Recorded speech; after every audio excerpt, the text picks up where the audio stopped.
Actually, I hadn't expected so many people. This seminar was originally meant for the Gurukul teachers. And then we expanded it to some Mayapur managers. And then all these people came. So I don't know what to say. I don't know what you're expecting. Originally, I thought to give some pointers to our Gurukul managers who are not here. Where's Vedasar?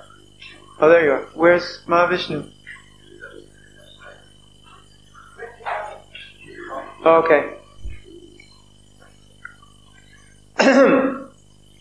But when I caught wind of the fact that other managers from around ISKCON would come, I thought I had better prepare, so I sat down and wrote an outline of everything, which I'm going to talk about. And then I realized if I'm going to talk about all of this, it's going to take a week. So, what I thought I might do, if that's all right with all of you, is I will just talk about things, and it's going to be very general. And when I get to the end of one of my sections, then I'll ask anybody if they have any specific kind of questions, and then we can kind of amplify that. Now, what I'd like to do is make a more detailed book out of all of this later on. But you shouldn't expect very many details now, because for me to get through these 9 pages of subjects, it would take too long. And if we don't get through all the subjects, and if you like what you're hearing, and if it has some value for you, then we can schedule another time during this festival when we can give another seminar and continue where we left off.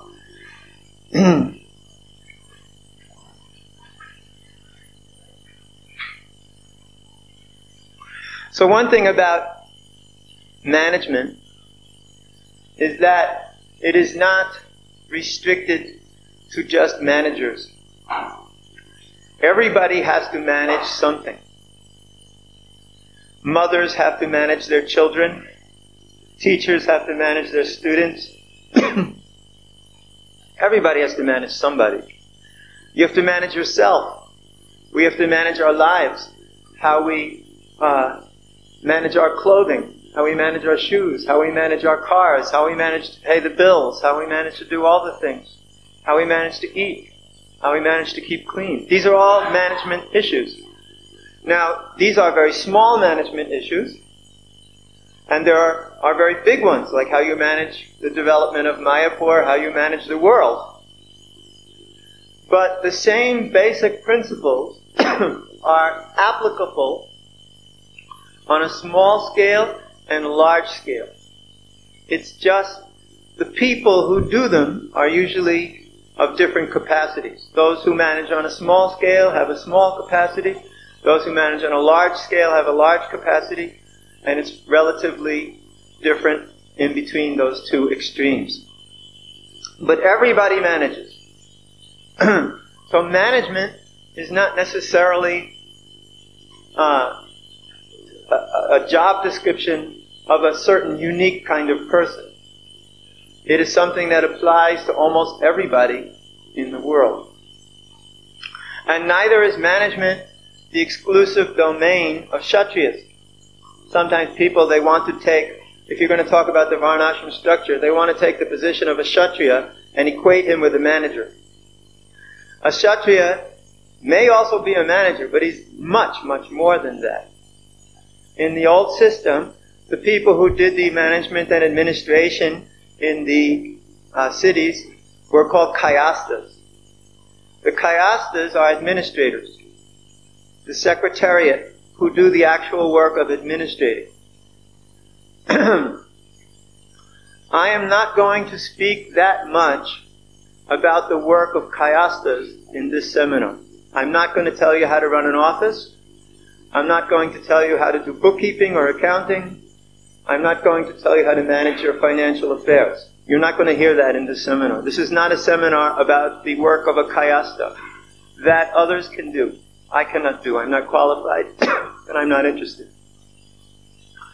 What I would try to do here is to explain the principles of a leader or somebody who can do certain things which no manager or kayasta or other members of the order can do. Somebody who can get things accomplished. In fact, that's one of the 4 things I want to talk about.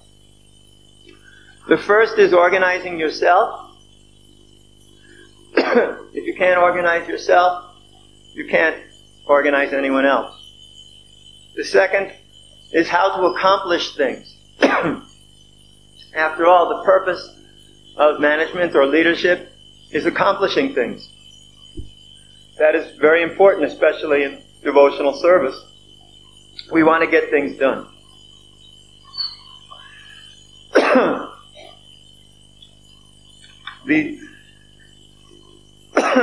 Excuse me. My organizing yourself. Oh, it's numbered all wrong in my chart. Okay. The third thing is how to deal with meetings and when. And the fourth thing is general dealings with others. These are the 4 categories which up-and-coming leaders have to know about. And obviously we're going to be talking about things like vision and all these wonderful things which a leader has to do. So we'll start off with the very simplest section, which is just how to organize yourself. And I'm sure that most of you already know this, but a little repetition wouldn't hurt, especially if there are those out there who don't know these things. They could be very much benefited by hearing these very simple things. In organizing yourself, I've broken it down into 3 main categories, which are organizing your life with uninterrupted sadhana, managing your time properly, and making sure your ideas are processed by writing them down immediately. So these are the 3 main categories. Now I'm going to go back and start talking about organizing life with uninterrupted sadhana. You know, for a manager, the most difficult thing to do is to have a normal sadhana bhakti. I know it for sure. Because the manager's life starts early in the morning with people banging on his door and trying to get him to do things. Trying to get him to give him things and make decisions and so on. So for a manager, the first and most important thing that he has to do in his own life is to organize things in such a way that he has an uninterrupted sadhana. That means he can chant his rounds without being disturbed. Now, this may mean that you lock your door and you don't let anyone bother you. It may mean you have a secretary who chants his or her rounds outside your door and doesn't let anyone get to you and just writes down all the things that you'll have to deal with later on. It may mean if you chant in the temple room that you just don't allow anybody to come up to you in the middle and disturb your japa. Now that's utopian, because always somebody's going to do that to you. Then what do? Well, you have 3 options.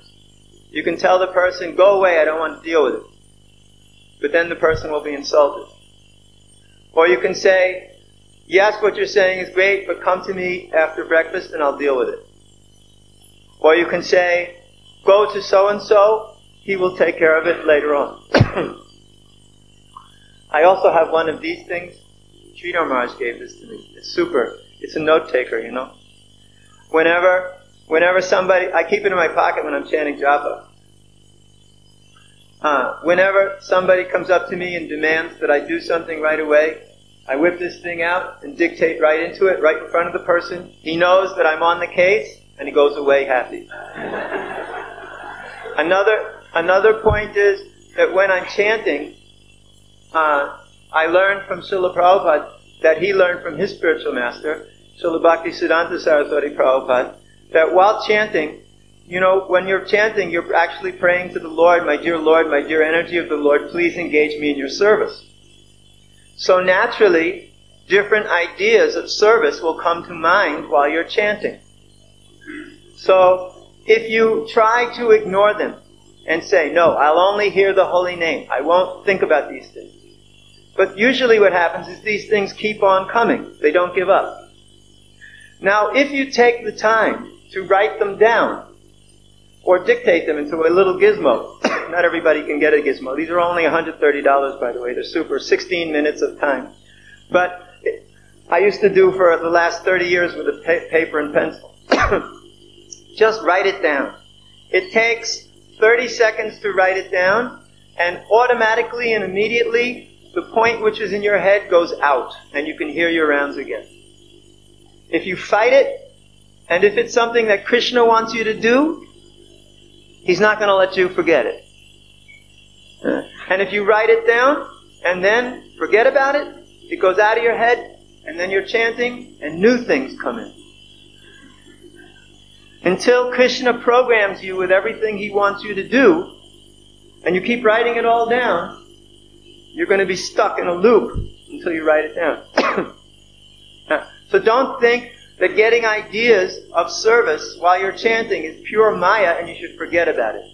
Just write it down and then forget about it. And later on come back to it and act on it. And in this way you'll be able to do many, many things. Practically I've seen all the inspiration I've gotten to do many, many things comes while I'm chanting. And I don't mind because I immediately write it down and go on. And other things come and other things happen. And when Krishna's finished telling all the things that have to be done, it's very peaceful chanting. Very nice. If you can chant in here and you don't have to worry about these things, that's greatest. But we're talking here to people who are leaders and getting things done. Krishna's definitely involved in directing you to inspire you for doing things.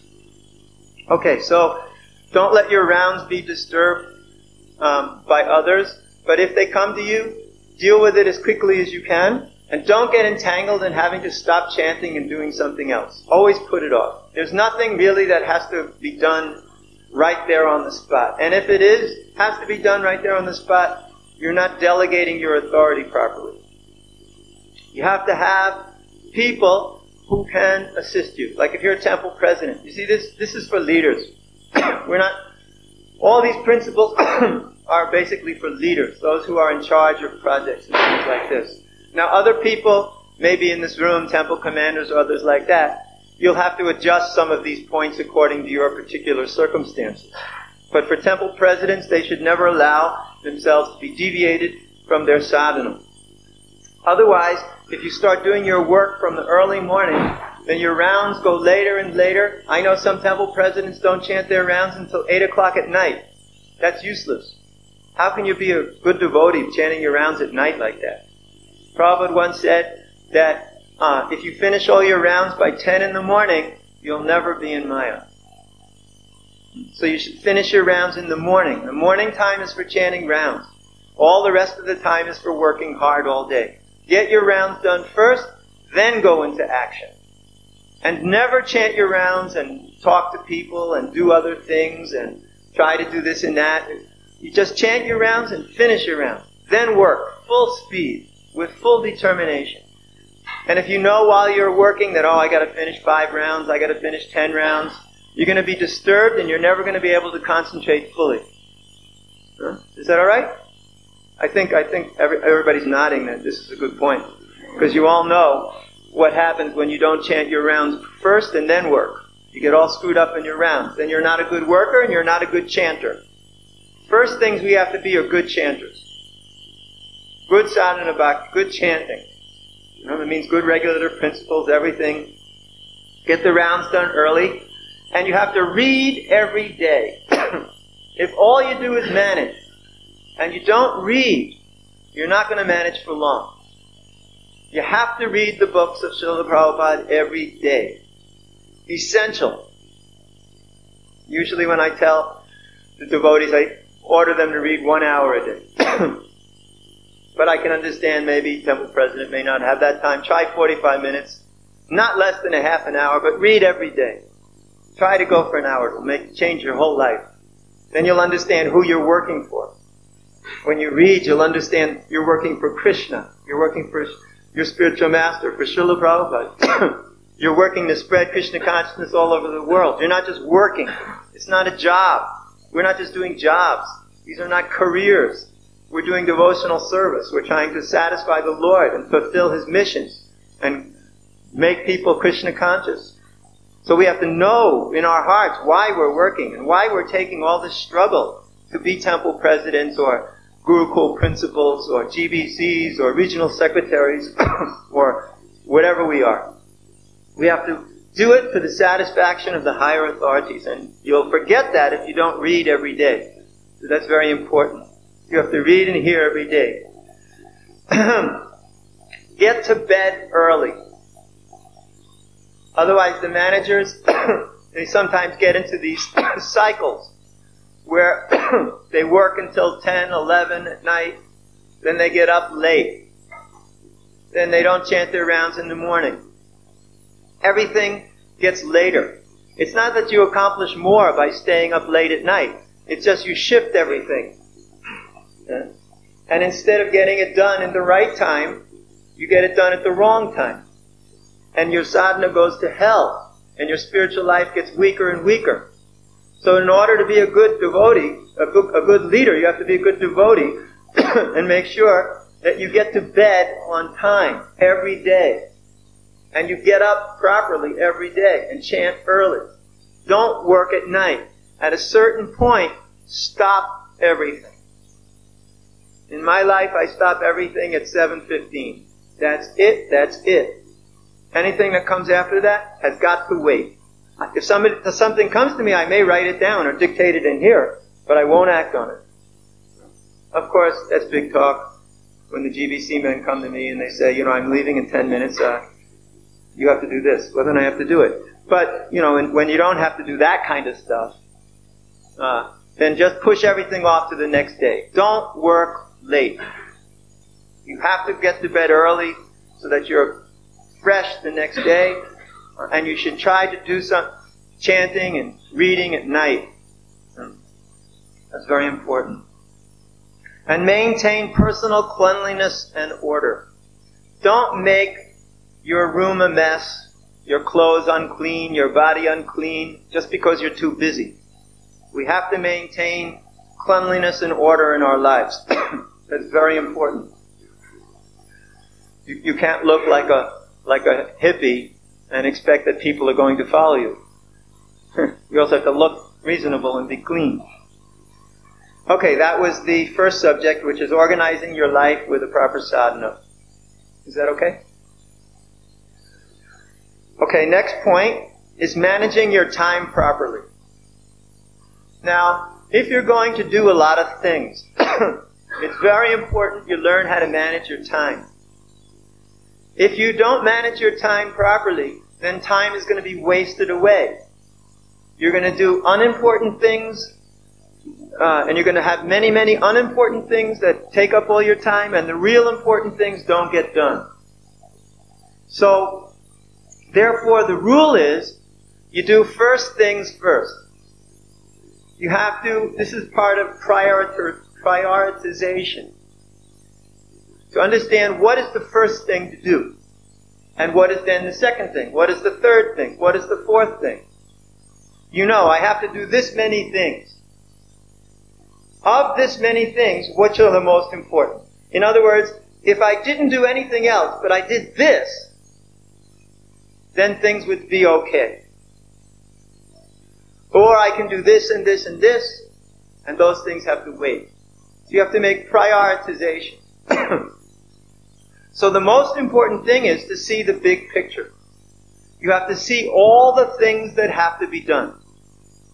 You have to look at all the things that have to be done, and then you have to judge. Before you start acting, you have to do this. You should do this every day. Early in the morning, or just at night, you can prepare your next day. The first thing you have to do is to figure out what has to be done.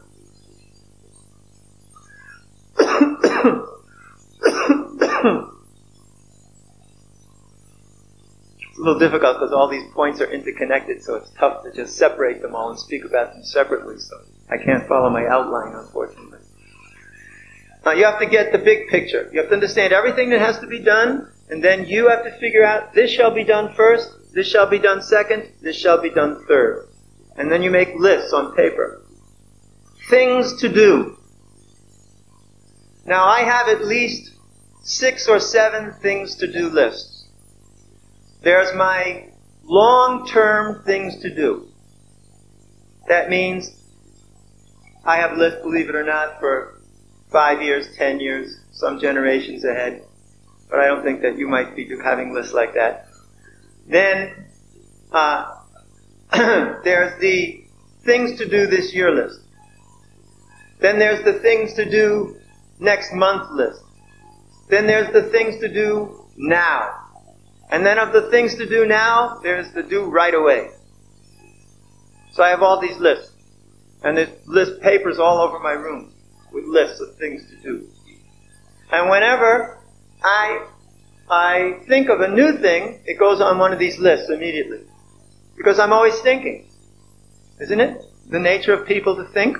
So we're always coming up with new things to do all the time. So you have to immediately put it on one of these lists. And every day you have to look at these lists. Maybe you don't look at the long-term ones so often, but you have to look at the short-term ones quite often. And you have to constantly be putting them into daily things to do lists. And whenever something's done, you cross it out. And you just keep finishing off these papers, adding new things, making new papers, and keeping your lists very active. In this way, you never forget anything. I know people, I'm not going to mention names to protect the innocent, who've come to me and asked, what should I do? So I say, you should do this and this and this and that. And they go, okay. And then they talk about something else. And then after they're finished, they say, okay, what were you going to do? And they go, they don't remember. And then I say, why didn't you write it down? And they say, oh. Don't think you can remember things. You should think you cannot remember anything. You should think that you have to write down everything, even if it's obvious, because you may forget it. I know the worst time in the world for me is when I'm in the bathroom in the morning, because I think of so many things, but I can't write them down. I got my mouth full of toothpaste and I'm brushing my teeth, or even worse, I don't even want to mention, and I'm just thinking of things. And I'm thinking, how am I going to remember all these things? I can't get at my machine. I can't write things down. And I'm in such anxiety trying to remember everything while I'm taking my shower. And, when I get out, the first thing I do is grab a pen and write down everything I can remember. And usually it's not everything. The rule is, write it down. Don't think you can remember it. It is not possible to remember anything. That's the law. Write it down. This is Kali Yuga. We have Kali Yuga memories. Write it down. You won't be sorry. Even if you write it down twice, who cares? Just cross one of them off later on. Reorganize your lists. It's just some paper. Don't mind wasting paper. For a manager, you can have 100 papers on your desk. There's no problem. Just keep writing it down. Write it down. Write it down. Organize it. Prioritize it. Make it now. Make it later. Make it do it right. Now, okay, there's first thing first. There are certain things which are called time-bound things. That means they have to be done at a certain time, and it has nothing to do with your desire. Just like on my things to do list. I have at least 100 things to do right now on my list. However, I could not do these things yesterday because at least 3 GBC men were leaving this morning, and they wanted things done yesterday. Okay? Everything put aside. First things first, time bound. Have to deal with this because they're leaving. If you don't do it, then you're going to be sorry because everything else can wait. You have to deal with what has to be done by external circumstances, the arrangement of external circumstances. Otherwise you'll be very upset.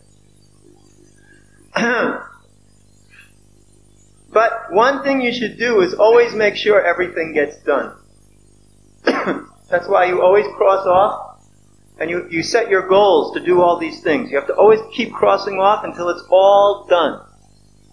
Well, it'll never be all done. But anyway, you just keep on getting it done, getting it done. It's good it's never done. And we have devotional service till we die. Can you imagine if it was all done, what would we do then?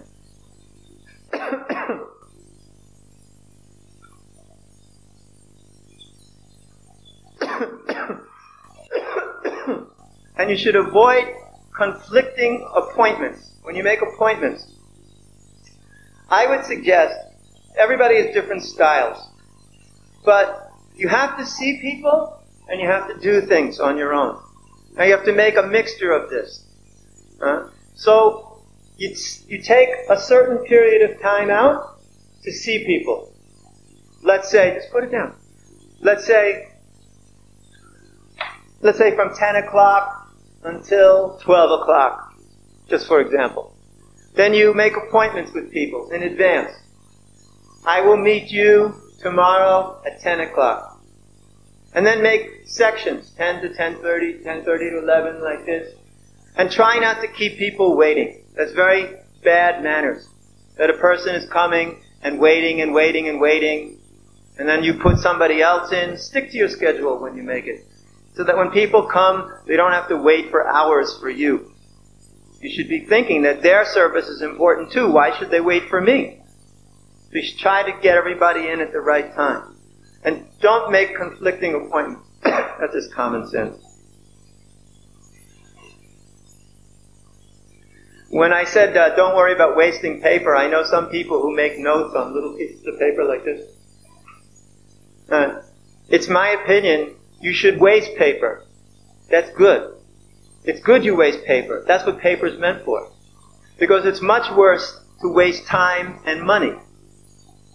If you waste money and time of others simply because you don't want to waste paper, then you're a madman. Waste the paper. Don't worry about it.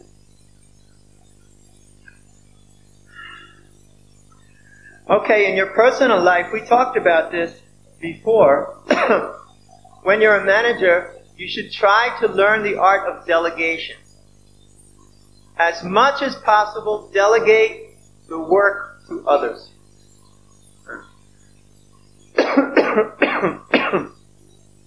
The work is always expanding. So you should always get people into it, more and more people into it. Helpers, assistants, secretaries, divisional managers, department managers. Just get more and more people into it. Share the workload. Don't try to do everything yourself. If you try to do everything yourself, you're going to become a wreck. Your sadhana is going to go to hell. You're not going to accomplish everything. And people are going to criticize you that you're a bad leader and you're not satisfying them. It's because you're trying to do too much. Always give works to others. If you're a leader, the best thing to do is act like, let's say a problem comes and you say, okay, this should go to that department. And then you give some guidance. And if somebody needs something, you figure out quickly how that might happen. I'm getting into leadership facilitation now. Actually, that's very important. Yeah, I'll go into that now, even though it's not in the outline like that. Delegating work is a very important part of leadership. The leader is a person who understands the vision of a particular aspect of life that he's trying to work with. It's like, what is our vision in ISKCON? Our vision in ISKCON is to try to make everybody Krishna conscious. somehow or another. So we need leaders who try to make people Krishna conscious. There's many more visions. Srila Prabhupada had many more visions. So the first thing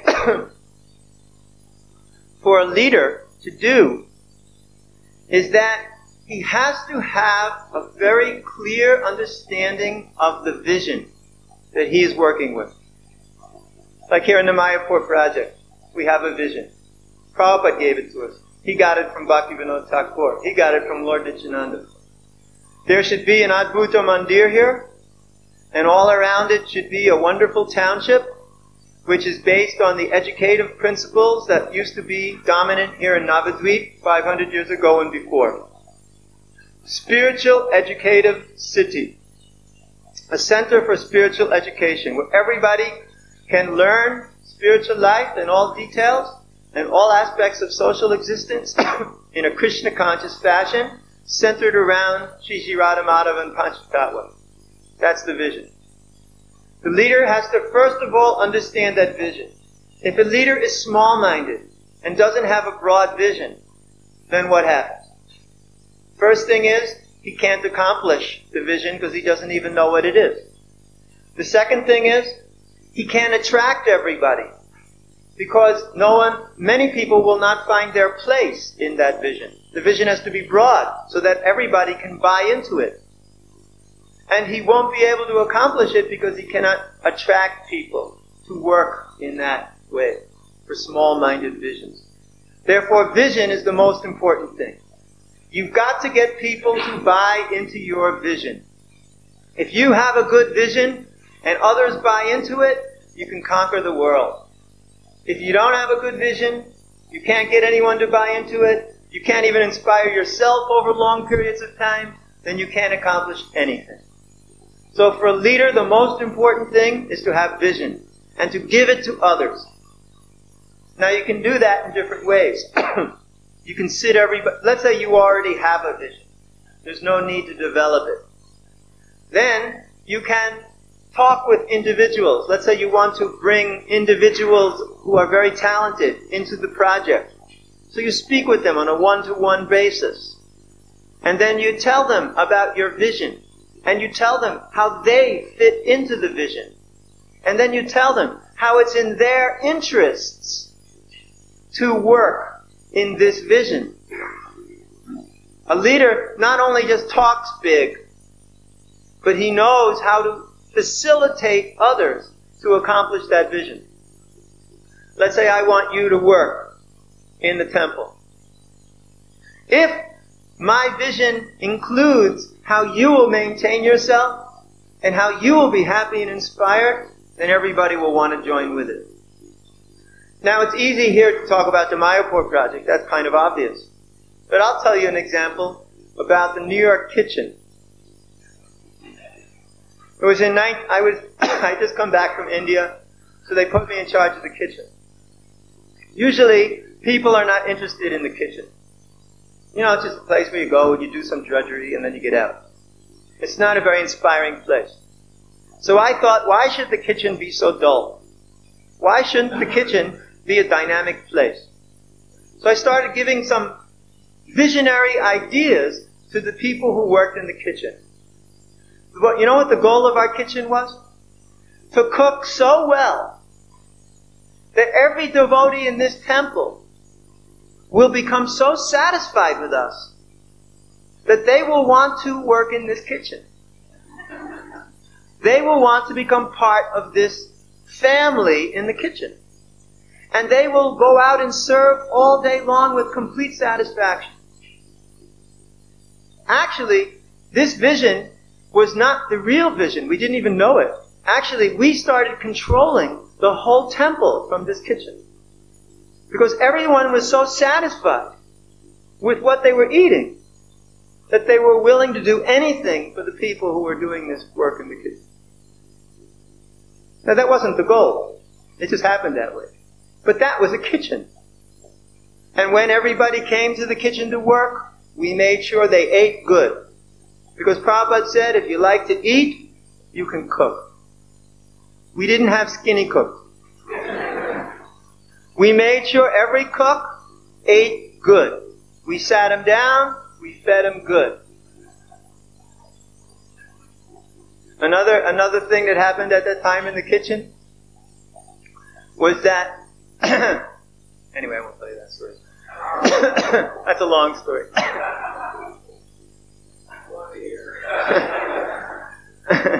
We were thinking that, I was in charge of the kitchen, so we were thinking that we have to do anything for the people in the kitchen. That was our idea. Just somehow get everybody so happy to work in the kitchen that we'd have no manpower problem. So one day Prabhupada came and they decided that I would wash his feet. So as I was going forward to wash Prabhupada's feet in the temple room, then Rupanuga taps me on the back and says, "Give that to me." I gave it to him. Then he's walking towards Prabhupada. And Kirtananda taps him on the back and says, "Give that to me." So then he actually washes Prabhupada's feet. So I'm thinking, I've been cheated. But I'm going to do something about this. So, they took the water which washed Prabhupada's feet, and they moved it to the side. I immediately came up, picked it up, sprinkled some on the devotees all around, and walked out the door and down to the kitchen, where I put everything in gallon containers, and locked it up. I drank half gallon myself, and the kitchen devotees drank all the rest. About 5 hours later, the temple president comes running downstairs and says, "Do you know what happened to the Charnamrita?" I said, "What Charnamrita?" So it's just a question of seeing the people in your department as very important people, that we want to facilitate them in every way we can, spiritually, materially. We want to help them because it's in our interest. If you tell somebody in your department, "Okay, you got to go out and collect money to buy your own aspirin when you have a headache." I'm not joking. People do this. There are temple presidents in this movement. When a person is sick, they say, "You go out and collect for it." It's the most incredible thing I've ever seen. You expect somebody to give his life to work for you, and you're not going to help him when he's sick or when he's hungry or when he needs new clothes? You have to facilitate the devotees who work under you. Otherwise, they're not going to work for you for long. They're going to give it up.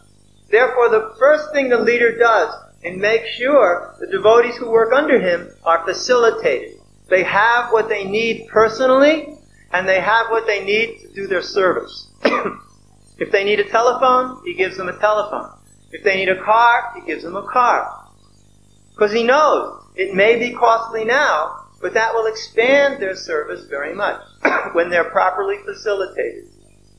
You may say, "Well, we don't have all those things." Okay, but then you're going to have nothing very successful. You have to get those things. The leader's business is to get those things.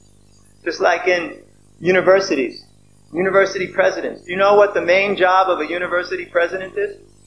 Does anyone know? Fundraising. That's the main job.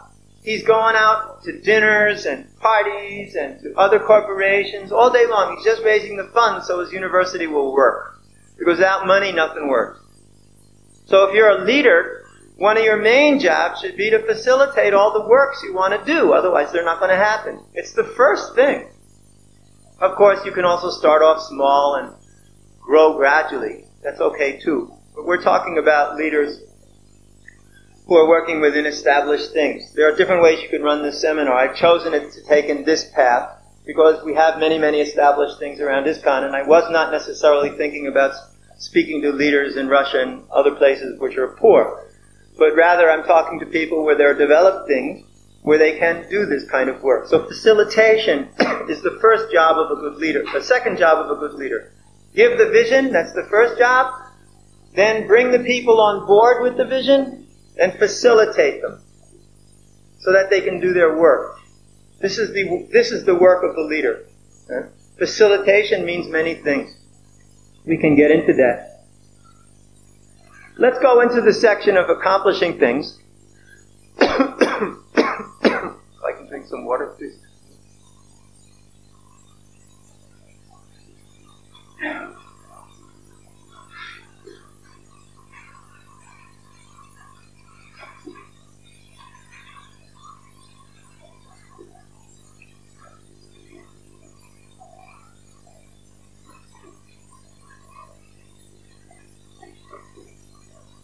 That's okay.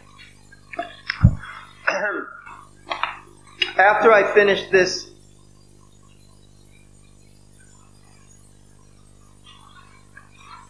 well, you had a question?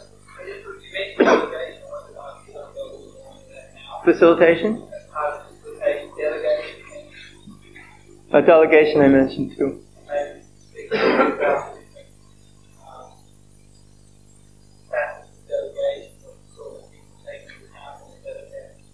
Okay, when you're delegating, the most important things to take into account is what has to be done and who might get it done. You have to have a little bit of a understanding of psychology. Let's say I have a task to be done. Let's say I want to get somebody to lead a Sankirtan party.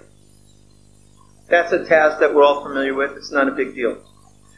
Now, I have to find a person who has the qualities to do that job. If I pick the head pujari to lead the Sankirtan party, then probably it's not going to be a very good Sankirtan party. Let's say that person is an expert pujari, totally dedicated to the deities, fully absorbed in Brahminical activities of yajna and puja and so many things like that. His quality is not exactly the same as somebody who would inspire the Sankirtan party. Now it may be, I don't know. You have to just know that person. If that person has the deep feeling to want to preach and help others and distribute books, then he may be a good person to put on the Sankirtan party, but not necessarily as the leader. You have to know the qualities of the persons that you're going to engage. You have to know their good qualities, and you have to know their bad qualities. What they can do good, and what they can't do. You should avoid engaging them according to what they can't do, because that's sure failure. If you engage somebody in a way he cannot be engaged, or he has never succeeded, or has no feeling for it, or has no desire for it, you can know for sure it will be a failure. And if you engage a person in a proper way, according to his nature, his inclinations, his previous activities, his education, his inspiration, then for sure it'll succeed. This is the very basic point of Varnashram. The whole Varnashram Dharma is resting on this point.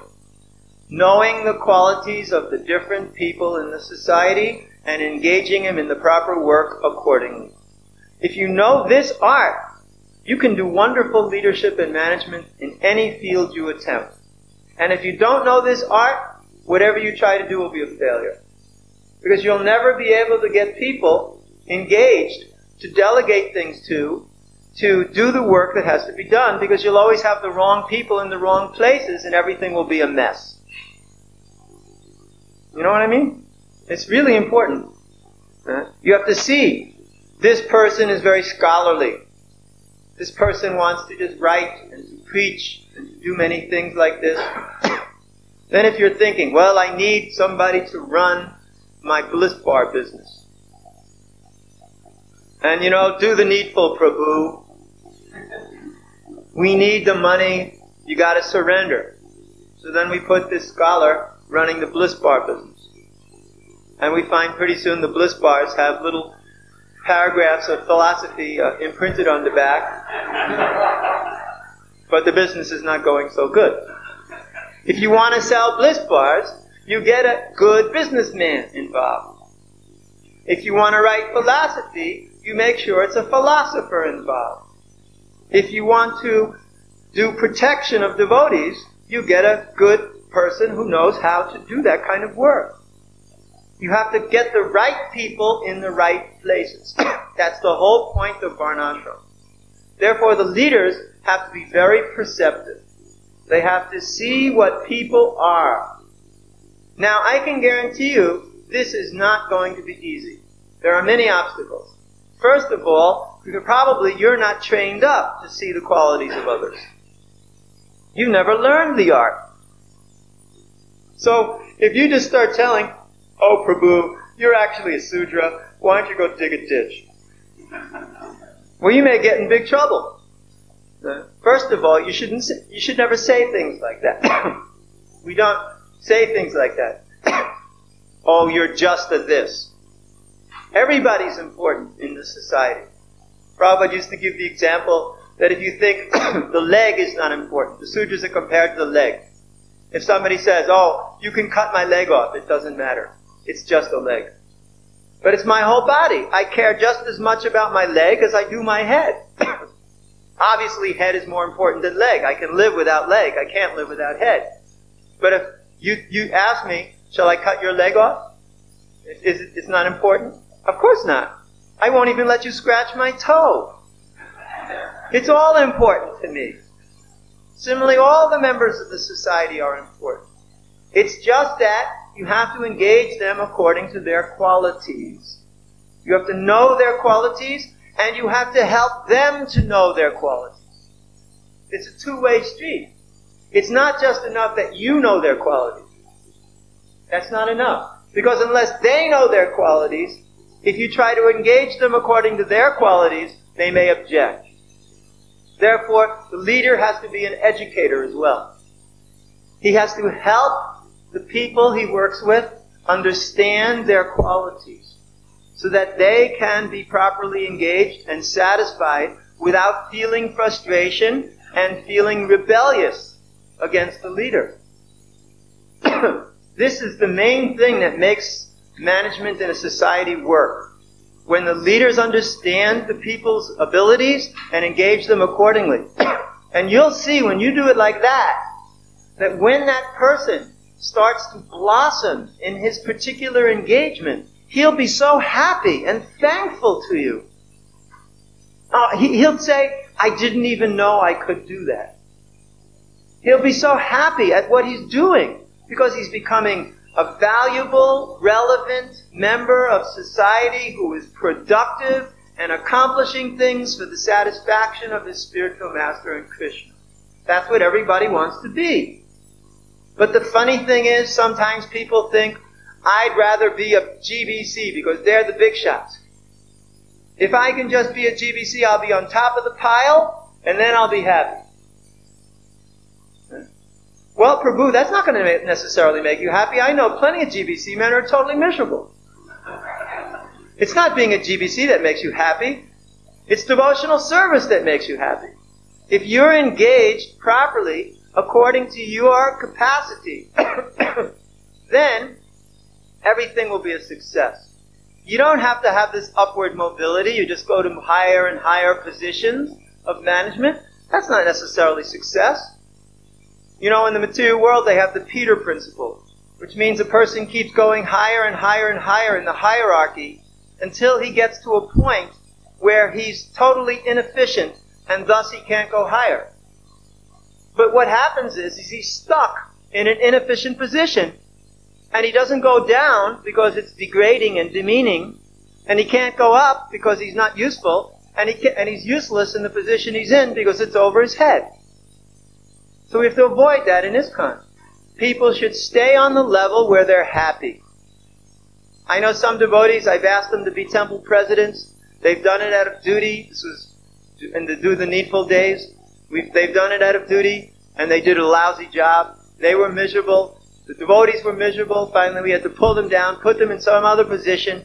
Very psychologically damaging, very upsetting to them and everyone else. Therefore, we have to make sure we put people properly in the right position and don't let them go beyond their capacities and get in trouble.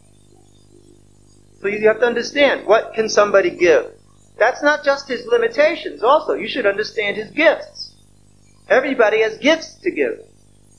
Every person has something to contribute to this society. Every one of you have something to contribute to the society. The trick is to find out what it is. I remember in Brooklyn in 1971, one of the people who were in the temple, actually he was the temple driver. So one day he was driving a truck and another devotee was in the truck and he said, what did you do before you became a devotee? He said, oh, I was a painter. And he said, were you a good painter? He said, I was pretty good. Then he went back to the press, because we needed painters. And he told the person in charge, you know, our truck driver is actually a painter. And they put him in the press, and he turned out to be the best painter we ever had. So, really dark. So, we have to understand what people can give. Many, many devotees have many, many abilities. We have to understand what these are. And then we have to use them accordingly. And help them develop. Help them develop themselves. Now, this vision of engaging people may not be the best way to get everything you think you have to get done. But it's the best way to run the Krishna consciousness movement in the long term. You may not get certain short-term things done, but you will get, long-term, a big success in your temple. That's a fact.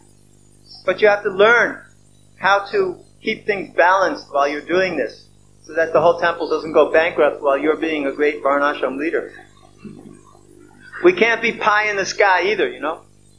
You can't just have some philosophy up there and then everything goes to hell. That you have to be very careful about. Varnashram is very practical. The main thing is that everybody has to be maintained. Everybody has to be protected. That's the first thing. And from there, you can expand and advance. Just like we made this Varnashram community in Almvik. The first thing I did was figure out the economic self-sufficiency. Because that's the basis of everything. They got tons of problems, no doubt. But because they're economically self-sufficient, it's a stable and expanding community. And it gets better all the time. Because that's the basis. The money. You know, bucks are the basis. If you got the money together, everything works. And if you're in poverty, you know, Daridra Dosho Gunarashi Nashi. Poverty destroys all good qualities. If you're in poverty, everything goes bad. Therefore, the first thing is to get it to work. But that's not the goal. That's just the stepping stone. That's the basis. You go on that. You build on that. And make everything grow. Get everybody engaged according to their qualities. Expand the preaching in this way. And it works very nicely. What am I answering? Delegation. Oh. So, you have to understand the qualities. You have to understand the qualities of the people that you're working with so that you can give them the services which will actually make the management go nicely. So when you're delegating service, you have to delegate it to the right person. That's what this is all about. All this blah blah. It's just for that. You have to delegate it to the right person. And when you got the right person who's happily engaged in the right thing, then you don't worry about it anymore. He'll run with it. You know, when you're managing, when you're a leader, if you're over the head of somebody all the time, let's say I tell you, okay, now you're going to cook this halava. And then I stand there and I watch. And then they put the ghee in. And you go, that's too much ghee. And then they put the farina in. You go, oh, that's not going to work. Well, I'll tell you what's going to happen. First of all, it's going to be a real lousy halava. Because you can't have two people cooking a halava. And second of all, the cook is going to fry out completely and never want to cook halava with you again.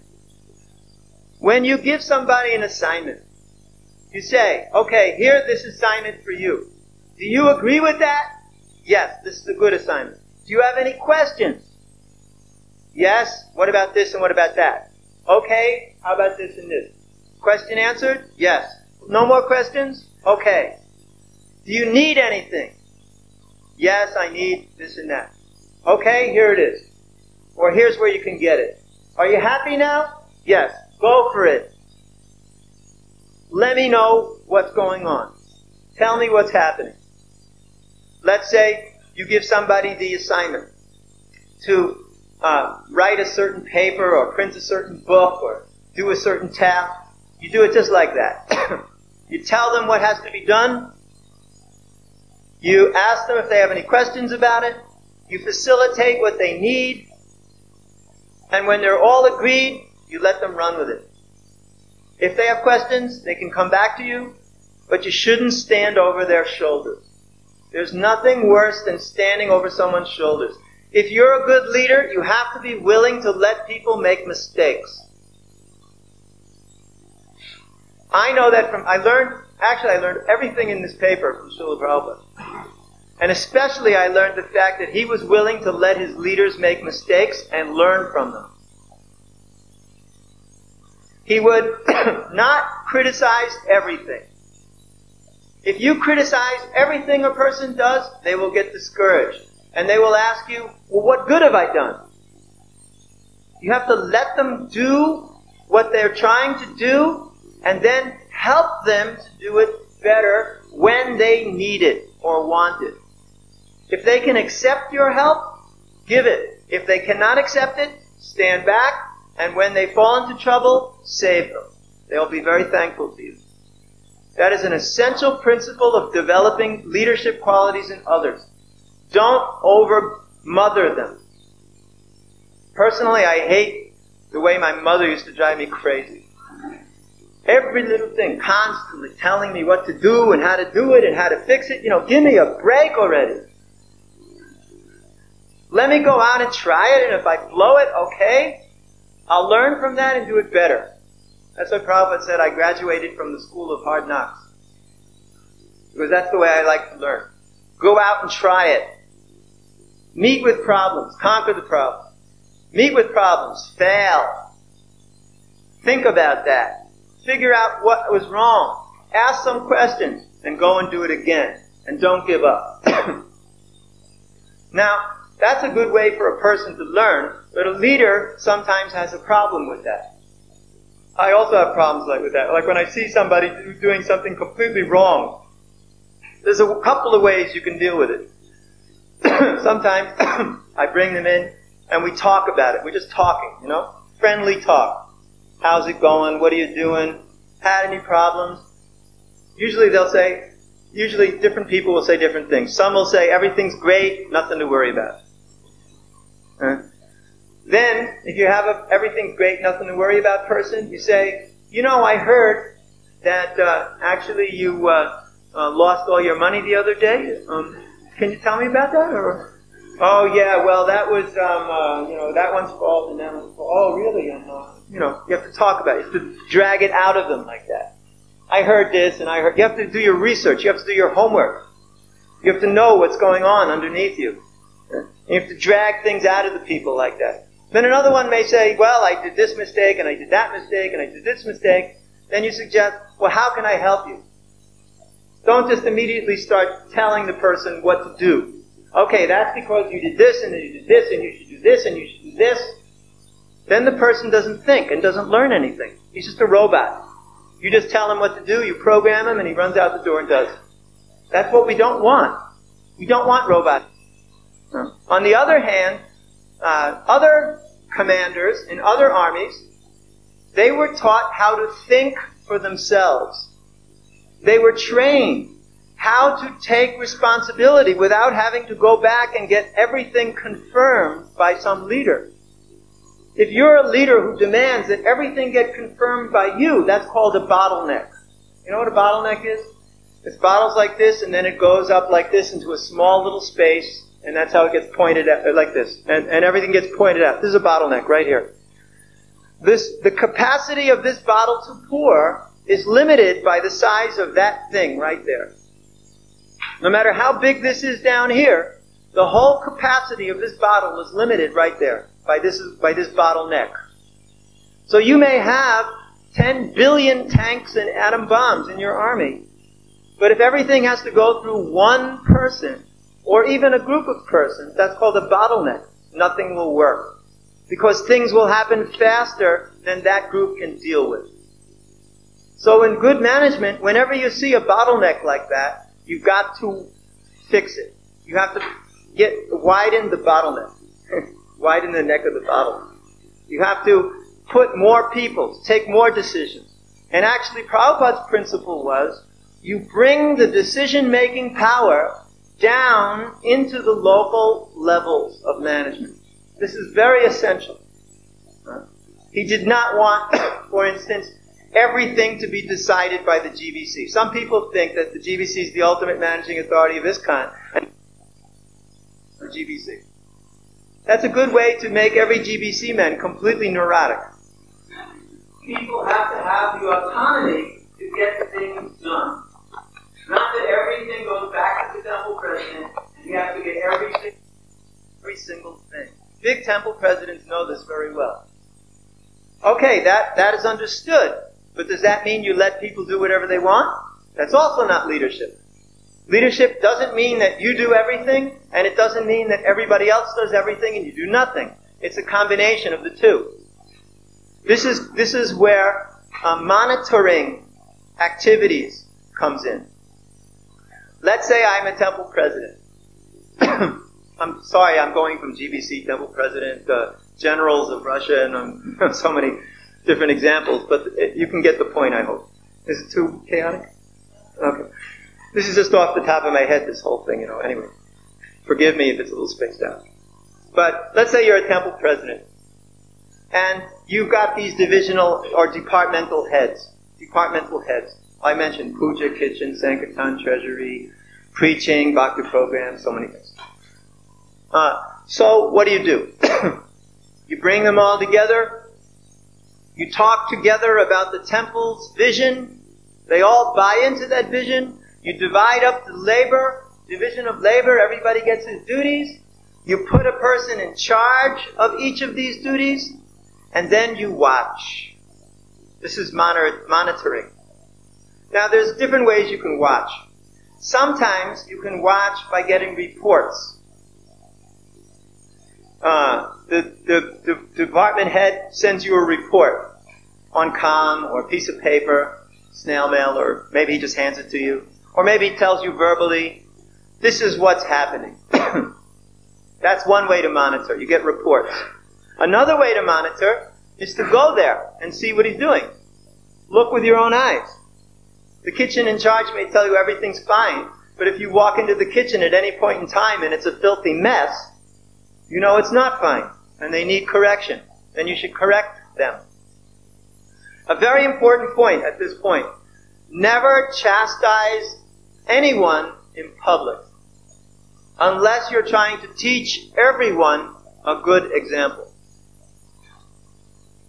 If you're trying to change one person, never chastise him in public. If you can say anything to somebody to chastise him in private, he'll accept it. Maybe he won't, but at least there's a greater chance he will. But if you do it in public, the false ego comes in. Look what everybody's seeing happen to me. Look what they're thinking about me. I don't accept that. You can't do that to me.